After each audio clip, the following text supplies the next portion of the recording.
When I say Spider-Man, who comes to your mind? Younger generations may think of Tom Holland or maybe Andrew Garfield, but if you asked anyone over the age of like 20, then they're probably going to say Tobey Maguire. Today's video is about nostalgia and how powerful it is. See, nostalgia's weird. Like, seeing an old teddy bear or smelling an old smell can pull memories out of your brain that, you never even knew existed. It can also help you remember very minute details which you otherwise would have never even dreamt of remembering. But when you see these pictures and items from our childhood, it's almost like we're sad, but we're happy at the same time. Like, we want to go back to those times so bad, but there comes a point where the only thing you can do is accept the fact that we can't, and those days are behind us, but we still have them in our memory. But many researchers have found that people often lean on nostalgia to cope with things like loneliness or regret. And I'm here to tell you that's the truth. I used to think back to when things were better, like when we used to come home from school to play Xbox. We didn't have anything to worry about, no bills, no rent, no adult stuff. But now, to be honest, I think back to when my mom was still around. Like the things we did, where we went, when we first got my cat Chester, things like that. My girl and I often talk about it also, like when we were in school, what we used to do, when we used to buy food, like a lot, the carefree attitude that we had when we were, 17, 18, and just having good times.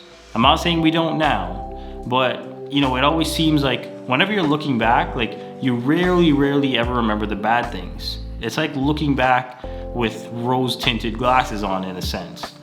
Like, I think a nostalgia trip is good once in a while, but the thing about it is that we have to be careful when doing so because it's a very slippery slope. The other thing that's weird about nostalgia is that companies use it for profit. Like the original Spider-Man comic came out in like 1962 or whenever Stan Lee, worked on it. Then it released again as a comic in the 80s. I'm probably missing another time somewhere in between then. Then they came out with 3 live action movies in the early 2000s where Tobey Maguire was Spider-Man. By the way, he's also the best one, or maybe that's just nostalgia talking. Then you had The Amazing Spider-Man with Andrew Garfield in 2012 and I think 2014. And then obviously Tom Holland took over from 2017 onwards. The funniest part is there were even rumors that in Spider-Man No Way Home, which is coming out either like super late this year or early next year, people were saying that it had Tobey Maguire and Andrew Garfield, the 2 people that played Spider-Man before Tom Holland, which reinforces the nostalgia factor even more.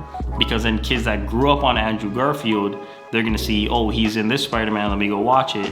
And the kids like me who grew up on Tobey Maguire, we're gonna see, oh, he's in that movie, so let me go watch it. And you can find multiple re-releases everywhere in modern culture.